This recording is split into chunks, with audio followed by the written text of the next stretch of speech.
Boa noite a todos. Falar para vocês que é muita responsabilidade sempre estar aqui em cima. Mas estar aqui fazendo a palestra num dia que está chovendo é maior ainda, porque eu sei que o esforço de vocês para estar aqui foi muito maior se não estivesse chovendo. Então, já sinto a responsabilidade. Mas sabemos que falar do Evangelho é sempre muito bom e sempre está sempre envolto de muita luz, né? Porque Jesus é o caminho que Jesus veio a nos mostrar. E até como vai ser a palestra no dia 15, o convite de Jesus a brilhar a nossa luz, é esse o convite também que vamos fazer nessa noite. Vamos falar de perdão das ofensas, o que isso tem a ver. A gente vai descobrir no final. Então fique aí com o mistério que a gente fala no final, mas é dessa busca por brilhar a nossa luz.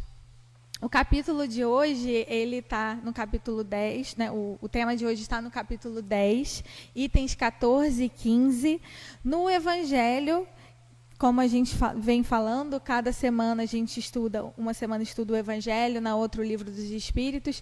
E o Evangelho, segundo o Espiritismo, para quem ainda não conhece muito, é uma obra que traz passagens de Jesus ao olhar espírita.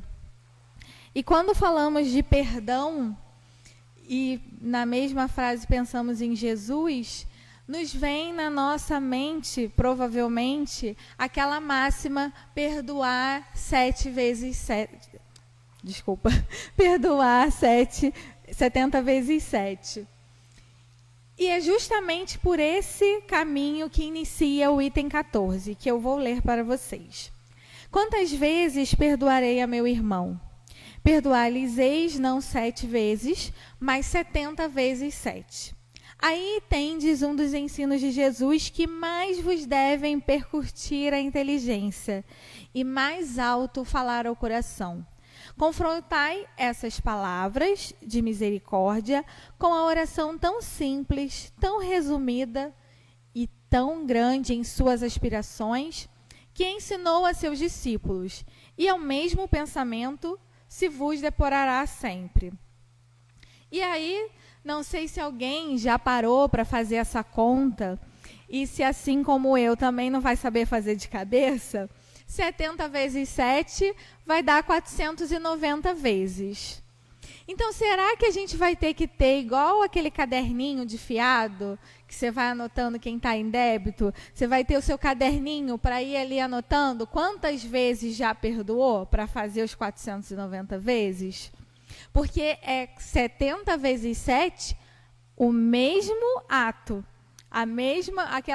Aquela mágoa que você tem por alguém, aquela mesma mágoa, aquela mesma pessoa. Então, se a gente parar para pensar que não é só uma pessoa que nos magoa, e não é só uma vez que a pessoa nos magoa, quantos perdões a gente vai ter que estar dando por dia? E aí, para pensar um pouco sobre isso, o que Jesus quis nos dizer quando fez esse convite a estarmos dispostos a perdoar tantas vezes, trouxe Chico, que costumava estar à sombra de um abacateiro para falar sobre o Evangelho. E lá ele fazia comentários àqueles que estariam ali para ele ouvir. E uma pessoa, um certo dia, lhe perguntou e pediu para que ele analisasse essa 70 vezes 7. O que seria isso que ele quis dizer? Ao que o sábio Chico respondeu: é preciso perdoar não 7 vezes, mas 70 vezes 7. Matematicamente, 490 vezes. Lá pela 100ª vez em que estivermos perdoando, falaremos: você já está perdoado para sempre. Não vou ter o trabalho de perdoá-lo mais. Perdoar sempre. Essa é a resposta, sempre. é trazer esse perdão para um hábito da nossa vida, algo que se torne habitual, que a gente não tenha que marcar na agenda o dia em que vamos perdoar, mas sim que de fato ele vá acontecendo naturalmente na nossa rotina, ele esteja sempre acontecendo. Até o momento em que esse perdão, ele realmente vai acontecer. Porque vamos ser sinceros, quando alguém nos magoa, a primeira coisa que nós vamos dizer não é um desculpa honesto. Porque a gente ainda está magoado, a gente ainda está ressentido, talvez a gente esteja com raiva. Esse perdão verdadeiro vai acontecer lá na frente. Então, no início, o perdão vai ser meio capenga, meio xoxo, meio sem graça, sem brilho. E aí, aos poucos, ele vai se aperfeiçoando, vai melhorando, até o momento que, de fato, vamos liberar verdadeiramente esse perdão. Porque a gente sabe que perdão em nada tem a ver com esquecer, certo? Não é sobre esquecer, é sobre liberar de nossos corações a mágoa, o ressentimento, a raiva, a chateação, a tristeza. Mas eu queria saber se vocês já pararam para pensar por que então Jesus pediu para que fosse 7 vezes? Por que ele não falou 4 vezes 80? Por que ele não disse 5 vezes 12? Que era até mais fácil da gente fazer a conta. Ou 5 vezes 10, né? 8 vezes 90. Por que ele usou 7? E aí, alguns nos dizem que na cultura hebraica, o número 7, ele é o símbolo da perfeição. E, inclusive, vamos encontrar esse número em outros versículos, em outras passagens sagradas do povo judeu e cristão. Ou seja, quando ele faz esse convite, é que a gente busque o quê? A perfeição desse perdão. Ou seja, que a gente pratique tanto que chegue à perfeição. Que, por consequência, também vai ser o momento em que nós vamos estar perfeitos. E não sei se vocês lembram, já faz um tempo, ou talvez não, de repente tem gente que começou mais tarde, a andar de bicicleta. Quando a gente começou a andar de bicicleta, a gente, no início, era muito desengonçado, acabava caindo, tinha medo de ir mais distante. Eu morria de medo se tivesse que parar para descer da bicicleta, quando era aquela bicicleta mais alta. Eu tinha que ser em algum lugar que eu pudesse encostar o meu pezinho, porque eu morria de medo. E com o tempo você vai se desenvolvendo, só com a prática que a gente aperfeiçoou. Da mesma forma, o carro. Quem tirou a habilitação sabe que no início morria de medo, de ansiedade, só ia até a padaria, nunca estacionar, né? Tinha que ser aquela vaga só de parar assim, nada de fazer baliza. Com o tempo, isso já se tornou, você para em qualquer lugar. Até para entrar nesse centro espírita, no início, nem pensar. Agora, já entra de ré, de frente. O que fez a gente chegar a ter mais segurança, a estar mais seguros e a estar melhores? A prática. E é essa mesma prática que a gente vai trazer para as nossas qualidades e para a nossa vida. Eu bem tenho observado muito um priminho meu, que ele já está com 7 meses. E a mãe dele sempre me manda os videozinhos dele no processo de aprendizagem dele. No início, era uma super descoberta ele conseguir rodar. Depois, foi uma super descoberta ele conseguir engatinhar. Olha como ele está engatinhando fácil. Parece que vai quilômetros, mas assim, vai 10 metros. Uau! E ele, cada dia, uma descoberta nova. Agora o neném já consegue ficar de pé, se segurar no sofá, ficar em pezinho. E aí ele descobriu que ele tem força para começar a andar de ladinho. E é isso que a gente vai conseguindo ver na nossa evolução também. No início, eu já não consigo, eu sou aquele neném que ainda está tentando rodar. Depois eu percebo que eu consigo engatinhar. e depois eu já estou andando por aí. E o perdão vai acontecer assim. No início ele vai sair, mas sem jeito, sem querer dizer. Depois a gente já vai conseguir olhar no olho do outro e pedir perdão. Ao ponto que um dia eu consigo abraçar com sinceridade aquela pessoa que me feriu. E aqui eu queria abrir um parêntese muito importante. Quando Jesus nos convidou a perdoar, em nenhum momento ele disse que era para nos subjugarmos a aceitar a agressão, a ser desrespeitado, a não ser valorizado, a estar com pessoas que não nos amam. Ele disse que a gente precisa liberar isso do nosso coração, mas não a estar aceitando as agressões que alguém possa fazer para a gente. Porque é muito importante que as nossas relações se façam com amor, com respeito. E a gente vê que, às vezes, muitas pessoas se submetem a estar em relações que não fazem bem para elas. Se você colocar na balança, faz muito mais mal do que bem. E é preciso que a gente olhe com honestidade para as nossas relações, para que elas realmente façam bem para nós. Eu já vou fazer eu já vou fazer em janeiro 9 anos com o Caio. É muito tempo, nem parece que é isso tudo, né? Chegou aqui tímido. E aí, em todo esse tempo, vocês acreditam que a gente nunca brigou? Em 9 anos, vocês acreditam que a gente nunca brigou? Marcelo falou que não, ainda bem, porque a gente já brigou. É claro que a gente já brigou. Já brigamos.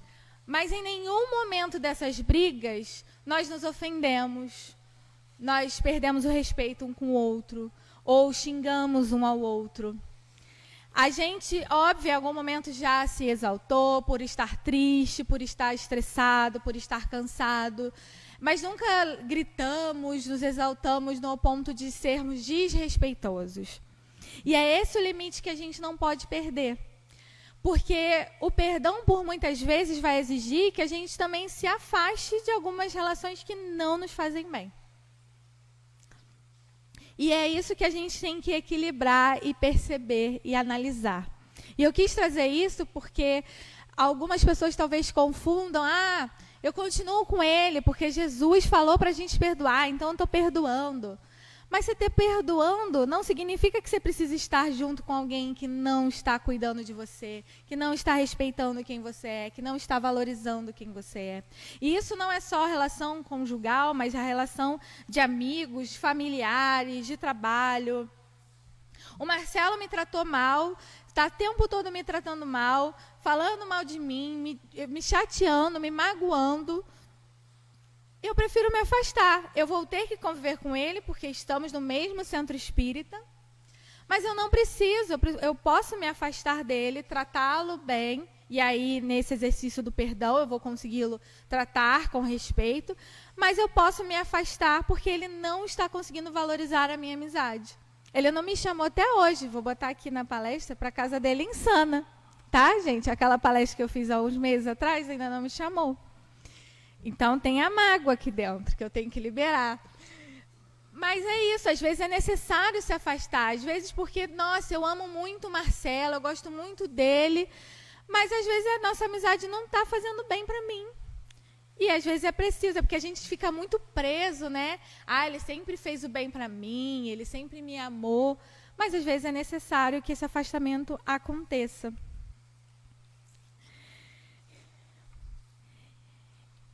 E aí eu queria falar de uma outra coisa, uma observação importante, que eu sou muito favorável a que a gente, nas nossas relações, exponha,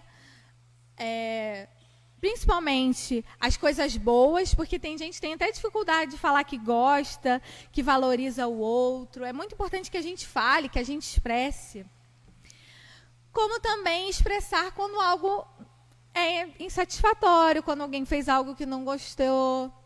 Ah, Olivia, não gostei que você me chamou de Gabi. Eu não me sinto confortável que você me chame de Gabi. É brincadeira, gente. Eu prefiro 1000 vezes. Chame de Gabi.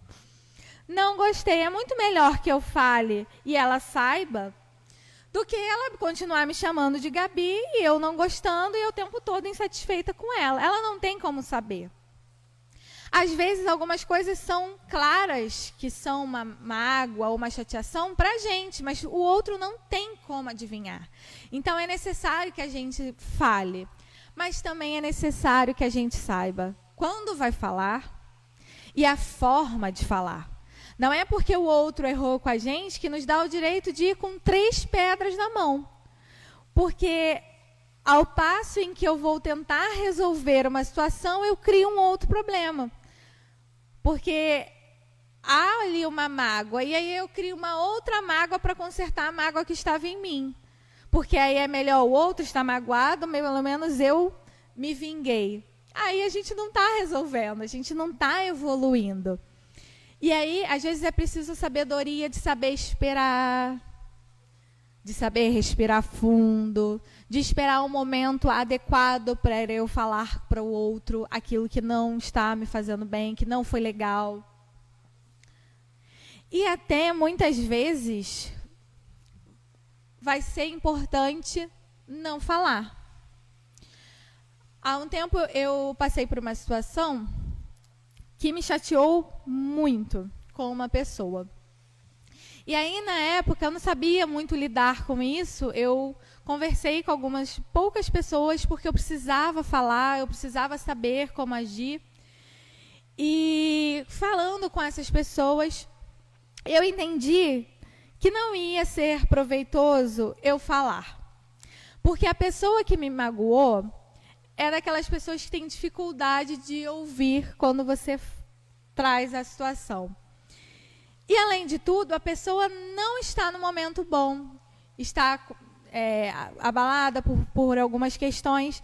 Então, eu iria tratar a minha mágoa, causando uma mágoa na outra pessoa. E aí eu preferi entender que eu poderia, sozinha, lidar com essa... Sozinha não, porque eu lidei junto com pessoas queridas, mas lidar com essa mágoa e não ter que apontar. Porque nem sempre a gente tem que apontar. E aí vai ser o nosso equilíbrio. Aonde eu quero falar para, de fato, solucionar, aonde eu quero, de fato, falar só para poder dizer para o outro, você errou. Porque a gente adora apontar o dedo. E aí, eu quero saber. E quando é a gente que erra? Porque o perdão das ofensas também muitas vezes vai ser por algo que a gente fez. A gente também pode estar nesse lugar de quem ofende, de quem causa raiva, de quem causa alguma tristeza. Temos pedido desculpas? Temos nos posicionado a entender que erramos? E o Caio já está rindo, porque ele sabe que essa é uma das minhas dificuldades. E isso já estava até planejado para falar. Porque, de fato, eu acho muito importante estar aqui e mostrar que também estamos aprendendo. E, na verdade, essa palestra serviu muito para que eu refletisse sobre muitas coisas pessoais. E não é à toa. Marcelo sabia, ele falou assim, ela está precisando perdoar, vou botar ela aqui. Mas a verdade é que é muito difícil a gente saber que errou. Porque ninguém sai de casa, se arruma e fala, hoje eu vou errar, hein? Hoje eu vou deixar a Olivia chorando naquele centro espírita. Hoje eu vou brigar com todo mundo. Ninguém sai querendo errar, querendo brigar. E se sai, gente, por favor, bota o nome ali na irradiação, na desobsessão. Mas ninguém sai, né? A gente espera. A gente sai querendo acertar, a gente gosta de ser elogiado, a gente gosta de saber que fez bem, que fez o nosso melhor, porque é para isso que a gente se esforça. Então, é muito difícil quando alguém fala, olha, não gostei disso que você fez. E eu tenho essa dificuldade, tanto que quando ele chega para me falar que eu errei, ele começa a falar e eu já sei, e eu falo assim, Não, mas é que eu fiz isso porque eu já estou me justificando. Ele nem terminou de falar, eu não tive nem a caridade de terminar de ouvir, e ele não vai parar de balançar a cabeça. Porque eu quero logo me dizer, me justificar, não é nem desculpar. E aí eu estou nesse processo de aprender a escutá-lo e de... Depois, obviamente, eu vou me justificar, mas eu primeiro estou aprendendo a ouvir e depois pedir desculpas, de entender que eu errei. E é um processo difícil mesmo, gente, não é fácil. Mas é necessário, porque enquanto não entendemos que somos espíritos imperfeitos e estamos num processo de aprendizagem, quem está em processo de aprendizagem erra. E aí é a nossa busca por tentar melhorar, por tentar ajustar, por tentar corrigir esses erros da melhor forma possível. Mas é necessário que a gente esteja aberto a ouvir o outro, a tentar corrigir aonde for necessário e a respeitar um pouco o que... Desculpa, respeitar não. A acolher o que o outro nos traz. E estar com o coração aberto para pedir desculpas, para entender que estamos errando. E até pensando nisso, me veio uma reflexão minha, de algo que eu pensei, eu ali estudando, falando sobre isso. E não li em lugar nenhum, enfim, foi algo para a gente refletir. Essa dificuldade nossa de aceitar que erramos, passa com toda certeza por uma questão da humildade, né? Para uns mais, para outros menos. Mas eu penso que além disso, além da questão da humildade, eu acredito que passa muito pelo ponto de que é muito difícil para a gente também aceitar que estamos machucando o outro. Aceitar que também fazemos o mal. E não que a gente saia querendo, mais uma vez, fazer o mal.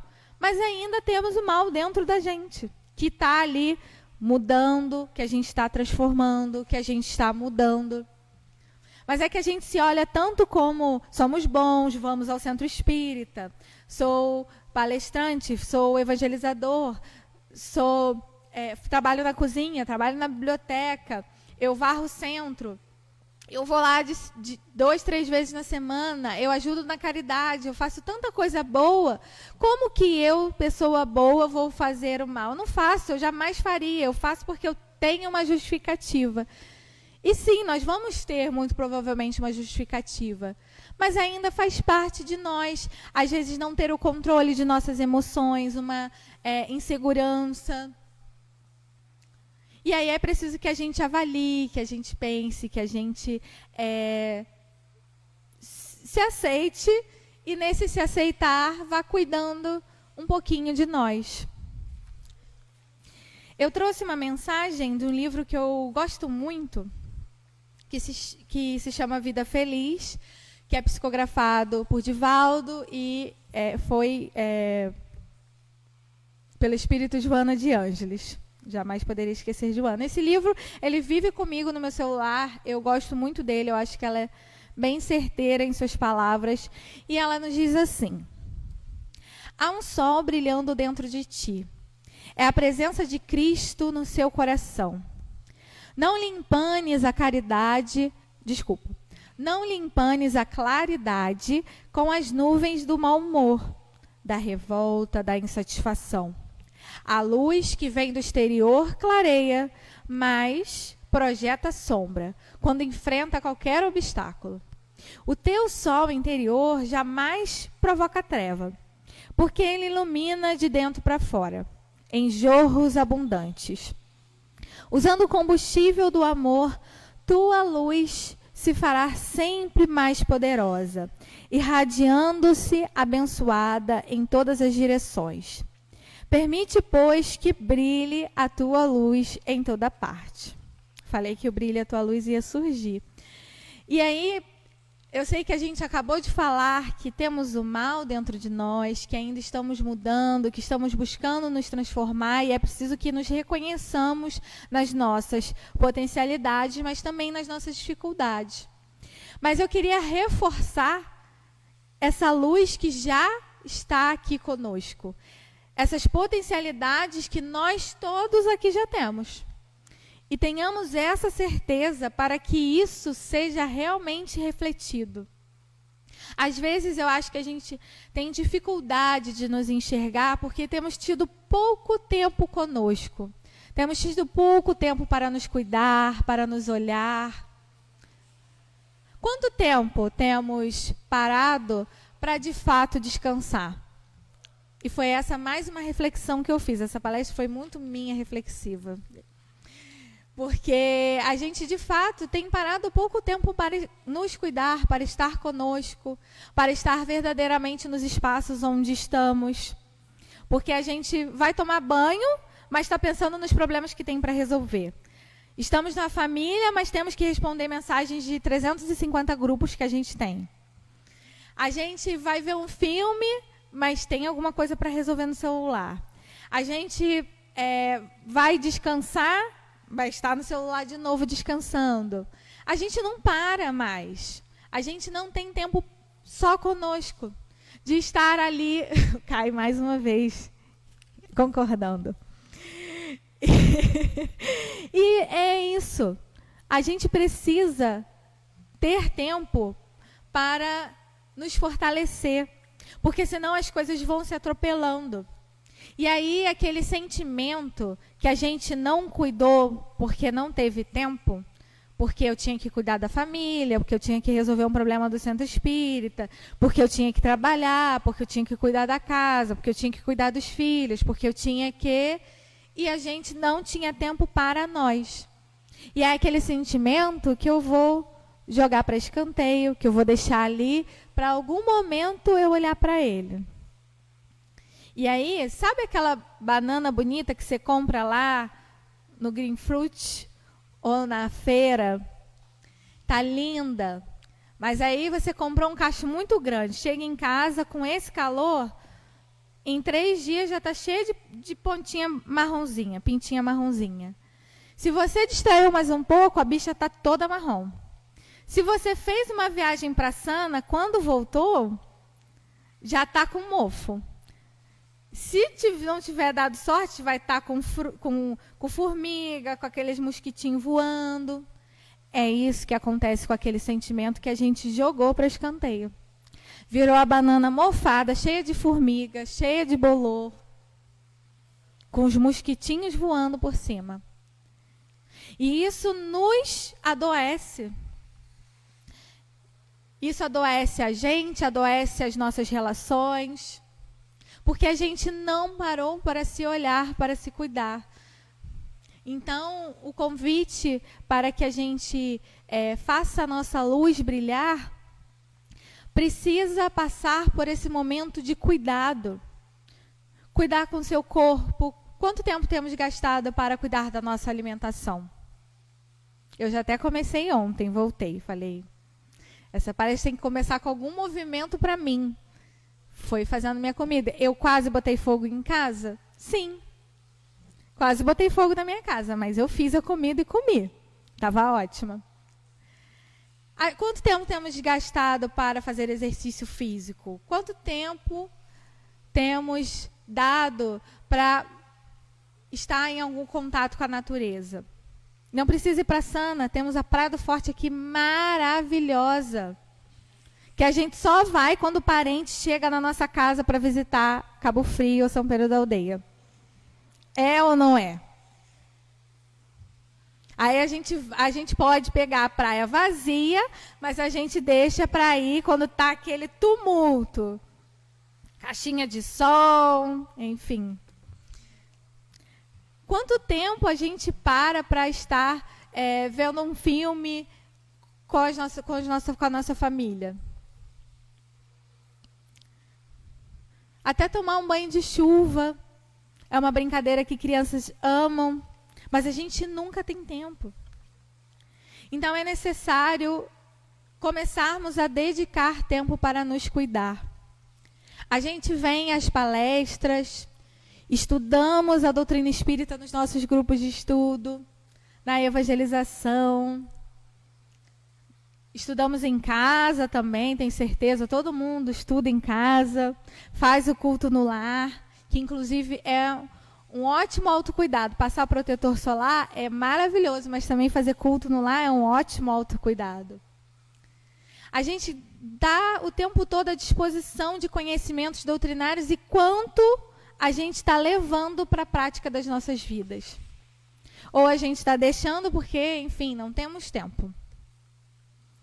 É preciso a gente começar a se colocar como um compromisso, como uma prioridade, porque essa encarnação está passando. E eu sempre falo, a encarnação mais importante é essa a qual estamos hoje. A que já foi, e a que vai vir a gente nem sabe quando vai ser, quando vamos merecer uma nova oportunidade. A oportunidade mais preciosa, então, é essa. Então, a gente precisa aproveitar. E eu sei que tem sido muito difícil porque a gente está sendo atropelado por informações. E, de fato, eu mencionei muito o celular, porque o celular é um grande aparelho que desvia muito a gente de qualquer coisa, né? A gente vai ver a hora e quando vê já passou 1 hora no telefone e nem viu a hora. Então, é preciso que a gente se disponha a cuidar de nós. Porque nesse processo em que eu cuido de mim, que eu me fortaleço, esse processo do perdão vai acontecendo de uma forma melhor, porque eu estou mais tranquila para entender por que o outro fez aquilo. Eu vou saber lidar melhor quando a situação chata aconteça. Eu vou amadurecendo, eu vou estar fortalecido. Então, todas as questões que nos cheguem vão acontecendo vai sendo menos difícil, não mais fácil, vai sendo menos difícil. Então, era esse o convite que eu queria que a gente fizesse, que a gente também se disponibilizasse a nos perdoar. Porque eu sei que vamos errar, mas estamos buscando estamos nesse processo de melhora. E o processo só começa quando a gente dá o primeiro passo.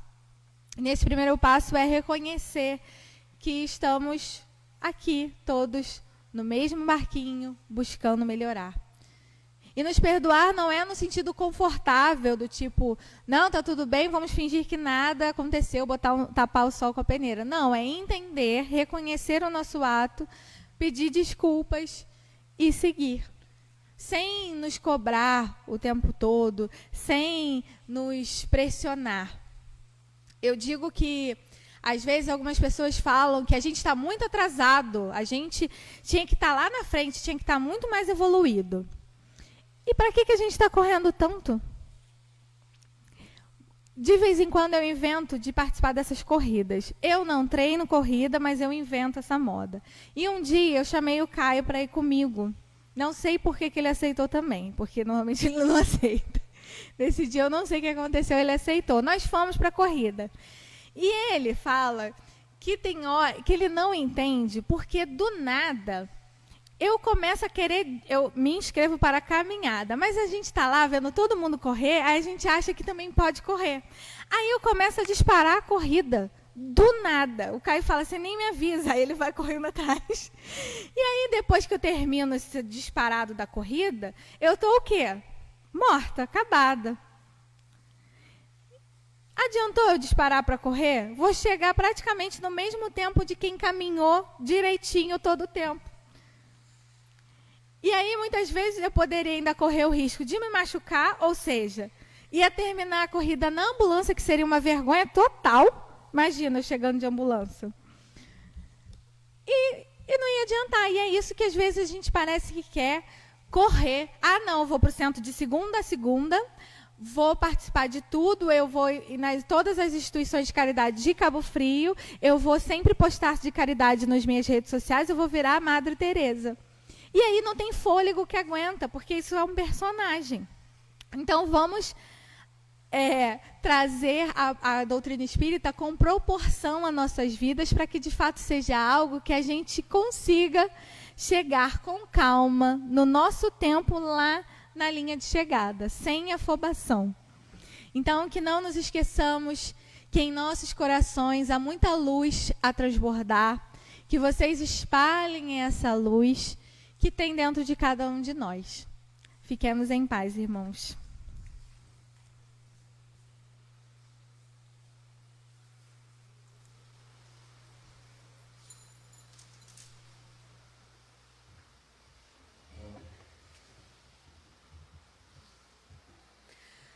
A gente agradece a Gabi pelas reflexões da noite, que ela traz de uma forma tão leve, e ela fala, a gente vai pensando na gente, né? Vai se autoavaliando. Muito bom. Obrigada. E lembrando que antes dela fazer a prece, para a gente lembrar que na hora do passe, permaneçamos em silêncio. A gente sabe que o silêncio também é uma prece, porque quando a gente silencia, e não silencia só a voz, a gente silencia a mente. A gente acalma o ambiente, o nosso ambiente interno, e a psicosfera, a ambiência daqui da nossa casa. E a gente contribui, a gente é auxiliar do processo de passe. A gente não pode colocar na mão do passista uma responsabilidade, e não só responsabilidade, uma participação efetiva que é nossa também. Então, que a gente aproveite o momento do passe e que durante, ainda mais que hoje nós estamos aqui ao som da natureza, que possamos refletir junto a Jesus durante todo o momento do passe e contribuir com esse trabalho. Gabi, obrigada novamente. Obrigada, eu que agradeço. Então vamos, queridos amigos, nessa noite chuvosa, agradecer a oportunidade divina deste encontro com energias tão carinhosas que chegam aos nossos corações, às nossas mentes, nos trazendo tranquilidade, nos trazendo paz, aquietando as nossas ansiedades, as nossas preocupações e nos deixando sentindo que estamos mais fortes, que estamos mais dispostos a caminhar. Que nessa caminhada, Mestre, estejamos sempre contigo e que não nos falte a sabedoria, amigos, que não nos falte a sua luz a nos guiar.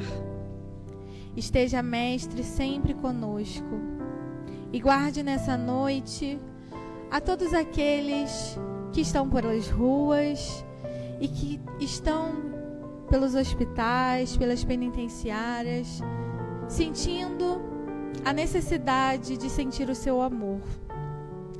Guarda, Mestre, cada um de nós a ida para as nossas casas, para que possamos retornar em paz.